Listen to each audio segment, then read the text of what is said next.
ವಾದ ವಿವಾದವನ್ನು ಕೇಳಿದ ನಂತರ ಕೋರ್ಟು ಈ ತೀರ್ಮಾನಕ್ಕೆ ಬಂದಿದೆ.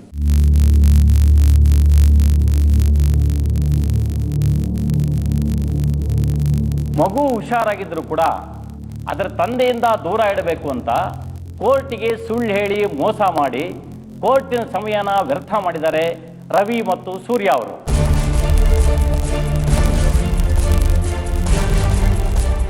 ಈ ಮೋಸವನ್ನು ನ್ಯಾಯಾಂಗ ಕ್ಷಮಿಸಲು ಸಾಧ್ಯವಿಲ್ಲ. ಇನ್ನು ಡಾಕ್ಟರ್ ಭರತ್ ಅವರು ತಮ್ಮ ವೃತ್ತಿಗೆ ತಕ್ಕ ಹಾಗೆ ಘನತೆಯಿಂದ ನಡೆದುಕೊಳ್ಳದೆ ಸುಳ್ಳು ದಾಖಲೆಯನ್ನು ಸೃಷ್ಟಿ ಮಾಡಿ ನ್ಯಾಯಾಲಯಕ್ಕೆ ಮೋಸ ಮಾಡಿದ್ದಾರೆ. ಆ ಕಾರಣಕ್ಕೆ ಡಾಕ್ಟರ್ಸ್ ಚೇಂಬರ್ಗೆ ದೂರನ್ನು ಕೊಟ್ಟು ಅವರ ಲೈಸೆನ್ಸನ್ನು ರದ್ದುಗೊಳಿಸಿ ಕೋರ್ಟಿಗೆ ಸೂಕ್ತ ದಂಡವನ್ನು ಕೊಡಬೇಕೆಂದು ಆದೇಶಿಸಲಾಗುತ್ತದೆ. ಸೂರ್ಯ ಅವರು ಇದರಲ್ಲಿ ಶಾಮೀಲಾಗಿರುವುದರಿಂದ ಈ ರೀತಿ ಮೋಸವನ್ನು ನ್ಯಾಯಾಲಯ ಸಹಿಸುವುದಿಲ್ಲ.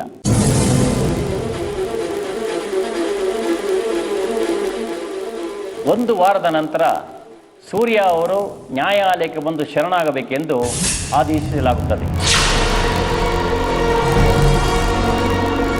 ಇನ್ನು ಶಶಾಂಕ್ ಅವರ ಪರಿಸ್ಥಿತಿ, ಅವರಿಗಾಗಿರೋ ಅನ್ಯಾಯವನ್ನು ಪರಿಗಣಿಸಿ ಆದಿತ್ಯ ಇನ್ನು 10 ದಿನಗಳ ಕಾಲ ಶಶಾಂಕ್ ಅವರ ಜೊತೆಯೇ ಇರಬೇಕೆಂದು ಕೋರ್ಟ್ ಆದೇಶಿಸುತ್ತದೆ.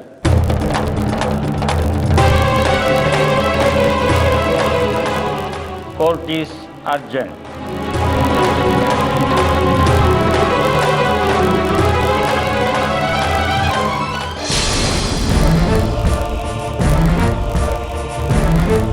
Shashank.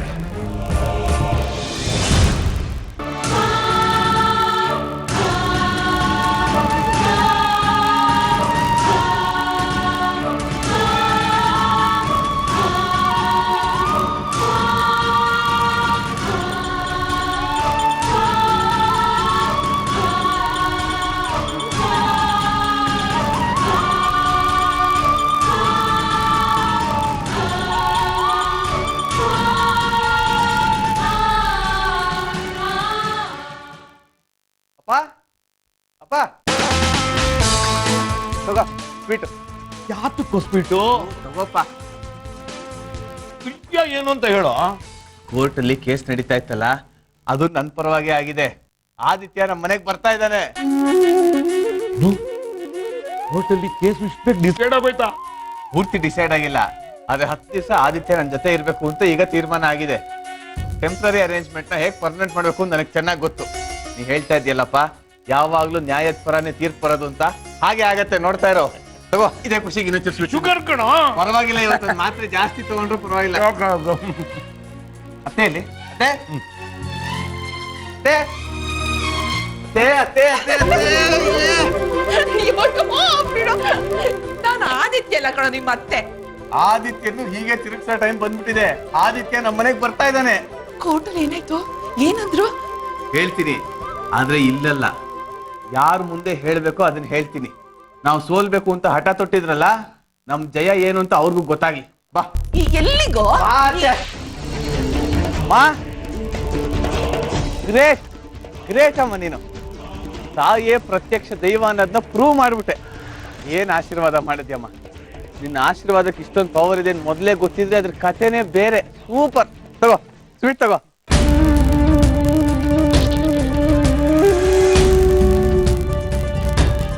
ಬೆಳಗ್ಗೆ ಏನ್ ಹೇಳಿದೆ ನೀನು? ಆದಿತ್ಯ ನನಗೆ ಸಿಗಬಾರ್ದು ಅಂದೆ, ಆದ್ರೆ ಅದಕ್ಕೆ ಮುಂಚೆ ಒಳ್ಳೇದಾಗ್ಲಿ ಅಂತ ಆಶೀರ್ವಾದ ಮಾಡಿದ್ಯಲ್ಲ, ಅದೇ ನಿಜ ಆಯ್ತು. ಆದಿತ್ಯ ನಂಗೆ ಸಿಕ್ಬಿಟ್ಟ.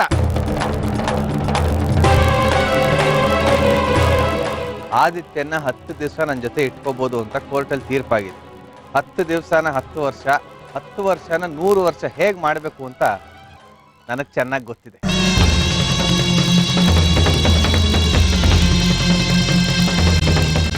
ಇದಕ್ಕಿಂತ ತುಂಬಾ ಖುಷಿಯಾಗುವಂತ ವಿಷಯ ಒಂದಿದೆ. ಏನ್ ಗೊತ್ತಾ? ಅದೇ ನಿನ್ನ ಮಾನಸ ಪುತ್ರ ನನ್ನ ಮಗನ ನನಗೆ ಕೊಡಬಾರ್ದು ಅಂತ ಏನೇನೋ ಮಸ್ಲತ್ ಮಾಡಿದ್ನಲ್ಲ, ನನಗಿಂತ ನೀನ್ ಹೆಚ್ಚು ಅವನ್ನ ವಹಿಸ್ಕೊಂಡು ಮಾತಾಡ್ತೀಯಲ್ಲ, ಸೂರ್ಯ, ಅವನಿಗೆ ಜೈಲಾಗಿದೆ. ಇವತ್ತು ನನಗೆ ಎಷ್ಟು ಸಂತೋಷ ಆಗ್ತಾ ಇದೆ ಗೊತ್ತಾ? ಇನ್ಮೇಲೆ ದಿನ ನಿನ್ ಕಾಲಿಗೆ ಬೀಳ್ತೀರಿ, ಆಶೀರ್ವಾದ ಮಾಡು. ಇಡೀ ಪ್ರಪಂಚನೇ ಗೆದ್ಬಿಡ್ತೀನಿ. ತಗೊಮ್ಮ. ಬನ್ನಿ ಅತ್ತೆ.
ಸೂರ್ಯವ್ರೆ, ಕೋರ್ಟಲ್ಲಿ ಜಡ್ಜ್ ಏನಂದ್ರು?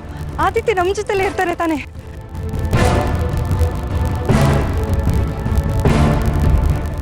ಹೇಳಿ ಸೂರ್ಯವ್ರೆ, ಕೋರ್ಟ್ನಲ್ಲಿ ಜಡ್ಜ್ ಏನು ಹೇಳಿದ್ರು ಅಂತ? ಅದು ಕೋರ್ಟಲ್ಲಿ ಕೇಸು ನಮ್ಮ ಪರ. ಆಯ್ತು.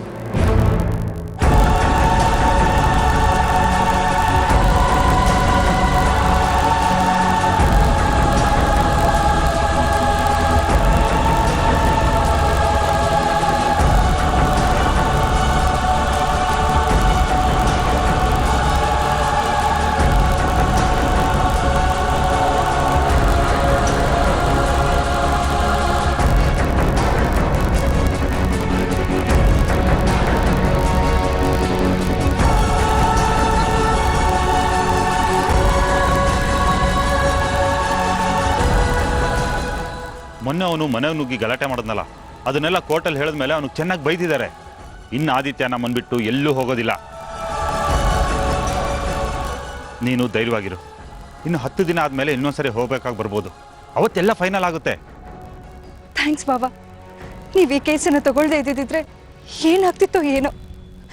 ಆ ದೇವರಿಗೆ ನನ್ನ ಮೊರೆ ಕೇಳಿಸಿದೆ. ಈ ತಾಯಿ ಸಂಕಟನ ಅರ್ಥ ಮಾಡ್ಕೊಂಡಿದ್ದಾರೆ. ಸೂರ್ಯವ್ರೆ, ಆದಿತ್ಯ ಇನ್ಮೇಲಿಂದ ನಮ್ಮ ಜೊತೆಲೇ ಇರ್ತಾನಲ್ವಾ?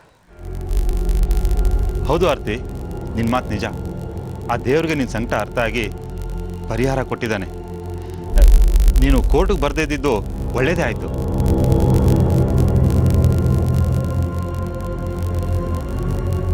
ಬಂದಿದ್ದಿದ್ರೆ ಸಂತೋಷದಲ್ಲಿ ನೀವು ಹತ್ಬಿಡ್ತಿದ್ರಿ, ಅಂದ್ರೆ ನಗ್ತಿದ್ರಿ. ಬರದೇ ಇದ್ದಿದ್ದೆ ಒಳ್ಳೇದಾಯ್ತು. ಆರ್ತಿ, ಆಗ್ಲಿಂದ ಅವನು ಖುಷಿಯಾಗಿ ಹೀಗೆ ಏನೇನೋ ಮಾತಾಡ್ತಾ ಇದ್ದಾನೆ. ಆದಿತ್ಯನ ಬಗ್ಗೆ ಮಾತಾಡ್ತಿದ್ದ. ನಿನಗೆ ವಿಷಯ ಗೊತ್ತಾದ್ರೆ ಎಷ್ಟು ಖುಷಿ ಪಡ್ಬೋದು ಅಂತ ಹೇಳ್ತಾ ಇದ್ದ. ಹೋಗು, ದೇವ್ರಿಗೆ ದೀಪ ಹಚ್ಚು. ನಿನಗೂ ನಿನ್ನ ಗಂಡಂಗೂ ಮಗುಗೂ ಒಳ್ಳೇದಾಗ್ಲಿ ಅಂತ ಹೋಗು. ಸೂರ್ಯ, ನೀನು ಅಷ್ಟೇ ತುಂಬ ಎಕ್ಸೈಟ್ ಆಗಿದ್ಯಾ. ಕೈಕಾಲು ಮುಖ ತೊಳ್ಕೊಂಡು ದೇವ್ರಿಗೆ ನಮಸ್ಕಾರ ಮಾಡು. ಹೋಗು. ಸರಿ ಬಾಬಾ, ದೀಪ ಹಚ್ಚಿ ಬರ್ತೀನಿ.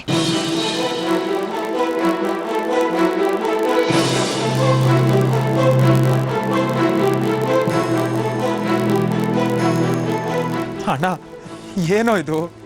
ಸೂರ್ಯ, ನೀನು ಸ್ವಲ್ಪ ಸುಮ್ಮನೆ ಇರು. ಆರ್ತಿಗೆ ತೊಂದರೆ ಆಗ್ಬೋದು.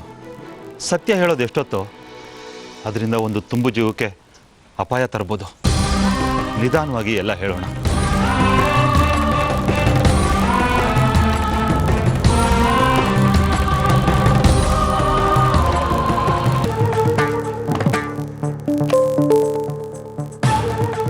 ನೋಡ, ಕೋರ್ಟ್ ಇನ್ನು ಫೈನಲ್ ಜಡ್ಜ್ಮೆಂಟ್ ಕೊಟ್ಟಿಲ್ಲ. ನಿನಗೆ ಸಿಕ್ಕಿರೋ ಜಯ ಕ್ಷಣಿಕ, ಅದು ಶಾಶ್ವತ ಅಂತ ಅನ್ಕೋಬೇಡ. ಇವತ್ತು ಅವರಿಗೆ ಈ ಮಟ್ಟಕ್ಕೆ ಸೋಲಾಗಿರ್ಬೋದು, ಆದರೆ ಗೆಲುವು ಯಾವತ್ತಿದ್ರೂ ಅವ್ರದೇ ಕಣೋ. ಅದು ಸ್ವಲ್ಪ ನಿಧಾನ ಆಗ್ಬೋದು, ಆದರೆ ಅದು ಶಾಶ್ವತವಾಗಿರುತ್ತೆ. ನೀನೆಲ್ಲ ಅವ್ರನ್ನ ಬಿಟ್ಕೊಡ್ತೀಯ? ಯಾವತ್ತಿದ್ರೂ ಅವ್ರ ಪರಾನೇ ನೀನು. ಯಾಕಮ್ಮ ಸಿಗಲ್ಲ ನನಗೆ ಶಾಶ್ವತವಾದ ಗೆಲುವು? ನಾನು ಒಳ್ಳೆಯವನಾಗಿದ್ದೀನಿ, ಅದನ್ನು ದೇವರೇ ಒಪ್ಕೊಂಡಿದ್ದಾನೆ. ನೀನು ಮಾಜಿ ಸೊಸೆ, ಅವಳ ಗಂಡ ಸೂರ್ಯ, ಅವ್ರ ಅಮ್ಮ, ಇವ್ರುಗಳು ಕೊರಗೋದು. ಅವನು ಜೈಲಲ್ಲಿ, ಅವಳು ಮನೆಯಲ್ಲಿ ಕೊರಗಿ ಕೊರಗಿ ಸ್ವರ್ಗೋಗ್ತಾಳೆ. ಅಮ್ಮ, ಆರ್ತಿನ ಇಲ್ಲೇ ಕರ್ಕೊಂಬಂದ್ಬಿಡು. ಹೇಗೂ ನಿನಗೆ ಅವಳು ಆರೈಕೆ ಮಾಡೋದೇನು ಕಷ್ಟ ಆಗಲ್ಲ. ಅವಳಿಗೇನೇನು ಬೇಕೋ ಎಲ್ಲ ಮಾಡು. ಎಷ್ಟು ಖರ್ಚಾದರೂ ಪರವಾಗಿಲ್ಲ, ನಾನೇ ಕೊಡ್ತೀನಿ. ಅವಳು ಆಸ್ಪತ್ರೆಗೆಲ್ಲ ಹೋಗ್ಬೇಕಾಗತ್ತೆ. ಪಾಪ ಸೂರ್ಯ ಜೈಲಲ್ಲಿದ್ದಾನೆ. ಯಾರು ಕರ್ಕೊಂಡು ಹೋಗ್ತಾರೆ ಹೇಳು? ನಾನು ಕರ್ಕೊಂಡು ಹೋಗ್ತೀನಿ. ಅವಳಿಗೆ ಸೂರ್ಯ ನೋಡಬೇಕು ಅನ್ಸಿದ್ರು ನಾನೇ ಕರ್ಕೊಂಡು ಹೋಗ್ತೀನಿ. ಇನ್ನು ಆದಿತ್ಯ ಹೇಗೂ ಇಲ್ಲೇ ಇರ್ತಾನೆ, ಆರಾಮಾಗಿ ಆಟ ಆಡ್ಕೊಂಡಿರ್ಬೋದು. ಅವ್ರ ಮನೆಯವ್ರು ನೆನಪೇ ಆಗ್ಬಾರ್ದು ಅವಳಿಗೆ, ಹಾಗೆ ನೋಡ್ಕೋತೀನಿ. ಹೇಳ್ತೀಯ ಅವಳಿಗೆ, ಅಥವಾ ನಾನೇ ಫೋನ್ ಮಾಡಿ ಹೇಳ? ಶಶಾಂಕ್, ನಿನಗೆ ಒಂದು ಜಯ ಸಿಕ್ಕಿದೆ, ಸಂತೋಷ. ಆದರೆ ಬೇರೆಯವರ ನೋವಿನಲ್ಲಿ ಸುಖ ಪಡಬಾರ್ದು, ತಪ್ಪಾಗುತ್ತೆ. ಯಾವುದಪ್ಪ ತಪ್ಪು? ಇಲ್ಲಿ ಸಂಕಟ ಪಡ್ತಿದ್ದಿದ್ದು ನಾನು, ನಿನಗೆ ಪೂರ್ತಿ ವಿಷಯ ಗೊತ್ತಿಲ್ಲ.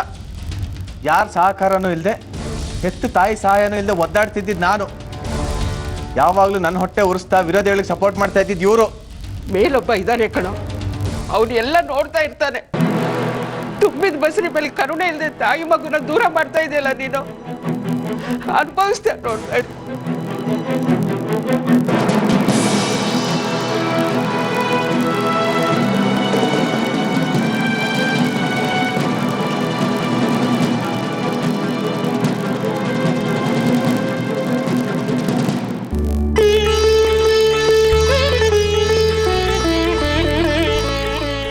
ದೇವ್ರೆ,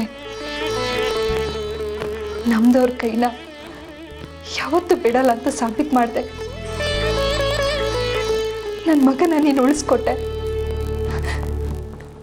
ನನಗೆ, ನನ್ನ ಮಗನಿಗೆ ಭದ್ರವಾದ ಆಸರೆನ ಕೊಟ್ಟಿದ್ಯಾ. ಇಷ್ಟೆಲ್ಲ ಉಪಕಾರ ಮಾಡಿದ್ಯಾ. ಏನು ಒಂದೇ ಒಂದು ಕೋರಿಕೆನ ನಡೆಸ್ಕೊಡು. ನನ್ನ ಮಗನ ನನ್ನಿಂದ ದೂರ ಮಾಡಬೇಡ.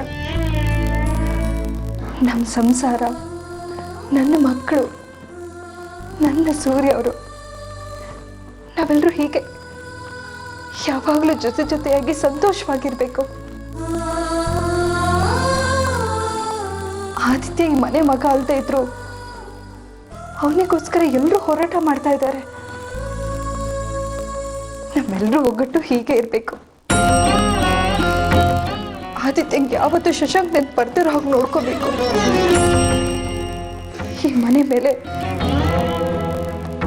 ಯಾವ ಕೆಟ್ಟ ದೃಷ್ಟಿನೂ ಬೀಳ್ದಿರೋ ಹಾಗೆ ನೋಡ್ಕೋತಂದೆ.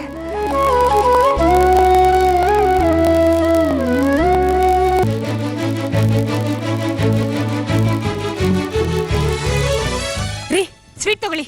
ಸೂರ್ಯ, ನೀವು ತಗೊಳ್ಳಿ. ಸ್ವೀಟಾ? ಯಾಕೆ? ಕೋರ್ಟಲ್ ಕೇಸ್ ಗೆದ್ಕೊಂಡ್ ಬಂದಿದ್ದೀರಾ. ಇನ್ ಮುಂದೆ ಆದಿತ್ಯ ನಮ್ ಜೊತೆಲಿ ಇದೇ ಮನೇಲಿ ಇರ್ತಾನೆ. ಇನ್ ಮುಂದೆ ಆ ಶಶಾಂಕ್ ಆಟ ಏನು ನಡೆಯೋದಿಲ್ಲ. ಆರ್ತಿ ಎಷ್ಟು ಖುಷಿಯಾಗಿದ್ದಾಳೆ ಗೊತ್ತಾ. ಆಕ್ಚುಲಿ ಸ್ವೀಟ್ನ ನೀವೇ ತಗೊಂಡ್ ಬರ್ಬೇಕಾಗಿತ್ತು. ಪಾಪ ಕೋರ್ಟಲ್ ಕೇಸ್ ಗೆದ್ಕೊಂಡ್ ಬಂದಿದ್ದೀರಾ ಅಂತ ನಾನೇ ತಗೊಂಡ್ ಬಂದಿದ್ದೀನಿ. ತಗೊಳ್ಳಿ ಸ್ವೀಟ್ಸು. ಸರಿ ಬಿಡಿ, ಅವ್ರಿಗೆಲ್ಲ ಕೊಟ್ಬಿಟ್ಟು ಬರ್ತೀನಿ, ಆಮೇಲೆ ಮಾತಾಡೋಣ. ನೀನು ಸ್ವಲ್ಪ ಸುಮ್ಮನಿರ್ತೀಯಾ? ಹಂಸಕ್ ಬಂದಿದ್ಯಾ ನೀನು? ನಾನು ಯಾಕ್ರಿ ನಿಮ್ಮನ್ನ ಹಂಗಸ್ಲಿ? ಮೊದ್ಲೇ ಗೊತ್ತಿದ್ರೆ ಆರ್ತಿ ತಟ್ಟ ಇಟ್ಕೊಂಡು ಕಾಯ್ತಾ ಇದ್ದೆ. ನಾವು ಕೇಸ್ ಗೆದ್ವಿ ಅಂತ ನಿನ್ಗೆ ಯಾರು ಹೇಳಿದ್ದು? ಆರ್ತಿನೇ ಹೇಳಿದ್ದು, ಇನ್ಯಾರು ಹೇಳ್ತಾರೆ? ನೀವೇ ಹೇಳಿದ್ರಂತೆ ಕೇಸ್ ನಂಪರ ಆಯ್ತು ಅಂತ. ಆರ್ತಿ ಎಷ್ಟು ಖುಷಿಯಾಗಿದ್ದಾಳೆ ಗೊತ್ತಾ. ಕೇಸ್ ಏನಾಯ್ತು ಅಂತ ನಿನಗೆ ಗೊತ್ತಾ? ನಮ್ಮ ಕಡೆ ಆಗಿದೆ ಅಂತ ಆರ್ತಿಗೆ ಸುಳ್ಳು ಹೇಳಿದೀವಿ ನಾವು.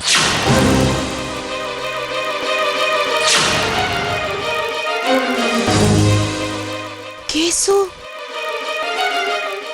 ನಂಪರ ಆಗ್ಲಿಲ್ವಾ? ಆರ್ತಿಗ್ ಸುಳ್ಳು ಹೇಳಿದ್ರ? ಸೂರ್ಯ, ನೀವು ಆರ್ತಿಗ್ ಸುಳ್ಳು ಹೇಳಿದ್ರ?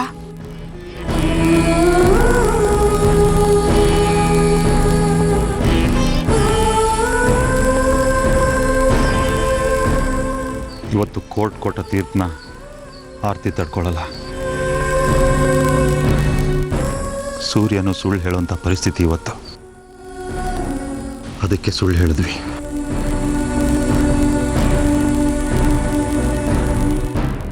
ಹಾಗಾದ್ರೆ ಆದಿ ಶಶಾಂಕ್ ಜೊತೆ ಬೆಳಿಬೇಕಾ?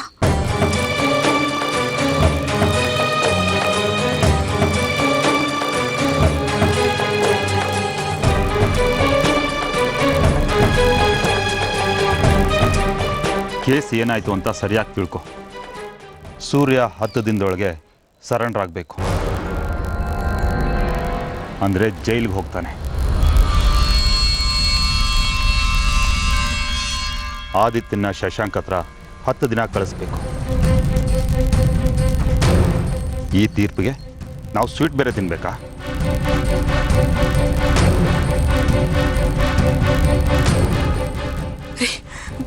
ಅಲ್ಲಿ ಏನ್ ನಡೀತು ಅಂತ ಪ್ಲೀಸ್ ನಿಜ ಹೇಳ್ರಿ. ನಾನು ಹೇಳ್ತಿರೋದು ನಿಜಾನೇ. ನಾವು ಎಲ್ಲ ರೀತಿಯಲ್ಲೂ ಸೋತು ಸುಣ್ಣ ಆಗಿದ್ದೀವಿ. ನೀನು ಬೇರೆ ಸ್ವೀಟ್ ತಂದು ನಮ್ಗೆ ಹೊಟ್ಟೆ ಉರಿಸ್ತಾ ಇದೆಯಾ? ಇದನ್ನು ಮೊದಲು ಆ ಕಡೆ ಹಾಕು, ಹೋಗು. ಇದೆಲ್ಲ ನನ್ಗೇನ್ ಗೊತ್ತು.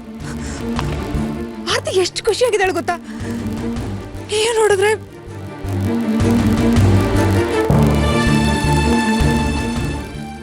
ಸೂರ್ಯ, ಆರ್ತಿಗೆ ಯಾಕೆ ಸುಳ್ಳು ಹೇಳಿದ್ರೆ?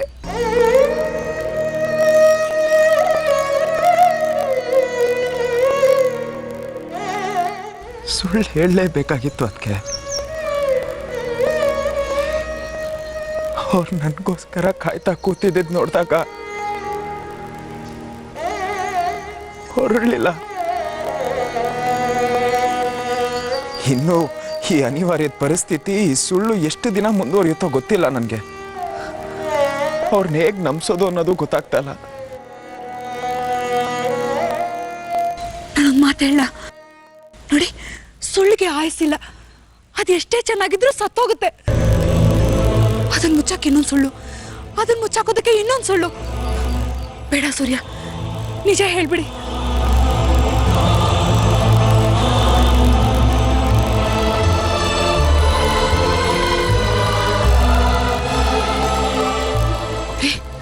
ಸುಳ್ಳು ಹೇಳೋದು ಬೇಡ ರೀ, ನಿಜ ಹೇಳ್ಬಿಡಿ. ಅದೇನಾಗಬೇಕೋ ಇವತ್ತೇ ಆಗ್ಬಿಡ್ಲಿ. ಸುಳ್ಳು ಹೇಳಿ ಮುಂದೆ ತಳ್ಳೋದು ಬೇಡ ರೀ, ನಿಜ ಹೇಳ್ಬೇಡ. ಸುಳ್ಳು ಹೇಳೋದು ಬೇಡ ರೀ. ಹಾಗಂತೀಯಾ? ಸರಿ ಬಿಡು, ಒಂದು ಕೆಲಸ ಮಾಡೋಣ. ನಮ್ಮಿಬ್ಬರಿಗೂ ಕೆಲಸ ಇದೆ, ನಾವು ಹೊರಗಡೆ ಹೋಗ್ತೀವಿ. ಆರ್ತಿ ದೇವ್ರ ಮನೇಲಿದ್ದಾಳೆ, ಹೋಗಿ ಎಲ್ಲ ವಿಷಯನೂ ಹೇಳ್ಬಿಡು. ಸೂರ್ಯ ಜೈಲಿಗೆ ಹೋಗೋದು, ಆದಿತ್ಯನ ಶಶಾಂಕ್ ಹತ್ರ ಬಿಡೋದು, ಎಲ್ಲ ವಿಷಯನೂ ತಿಳಿಸ್ಬಿಡು. 10 ನಿಮಿಷ ಆದಮೇಲೆ ನಾವು ಮತ್ತೆ ಬರ್ತೀವಿ. ಹೋಗು, ಹೇಳೋಗು.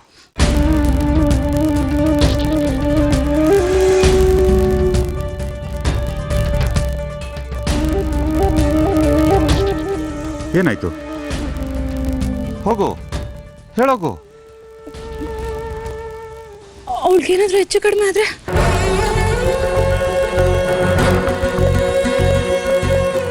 ಹೌದಾ? ಮತ್ತೆ ಆಗಲೇ ಏನು ಹೇಳ್ತಿದ್ದೆ, ಸತ್ಯ ಅದು ಇದು ಅಂತ?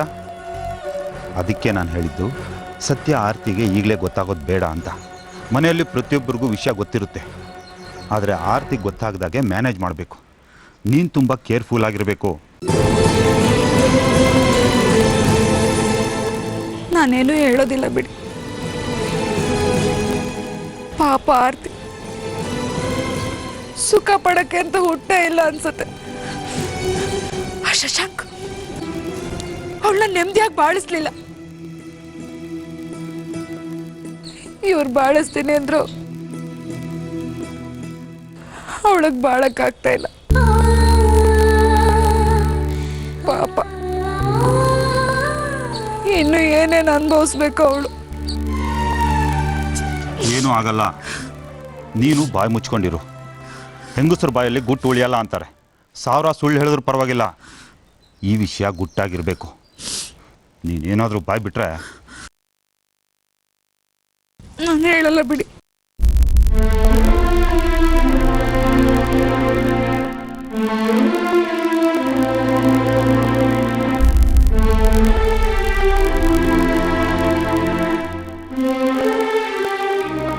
ಸುಳ್ಳು ಹೇಳೋದು, ಹೇಳು ಅಂತ ಒತ್ತಾಯ ಮಾಡೋದು ಎರಡೂ ನನಗಿಷ್ಟ ಇಲ್ಲ.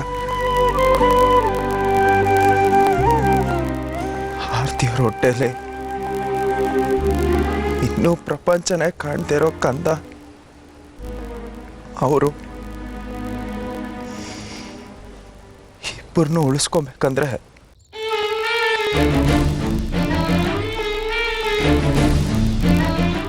ಸುಳ್ಳು ಹೇಳಲೇಬೇಕು.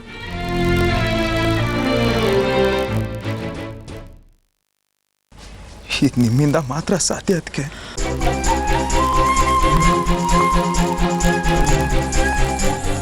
ಆರ್ತಿಯವ್ರಿಗೆ ಏನಾದರೂ ಆದರೆ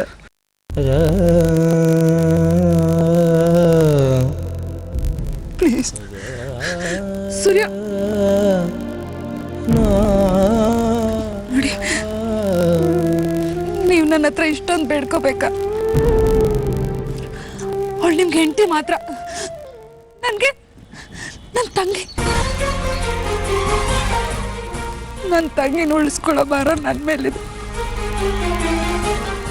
ನೋಡಿ, ಏನು ಯೋಚನೆ ಮಾಡಬೇಡಿ, ದೇವ್ರಿದ್ದಾನೆ.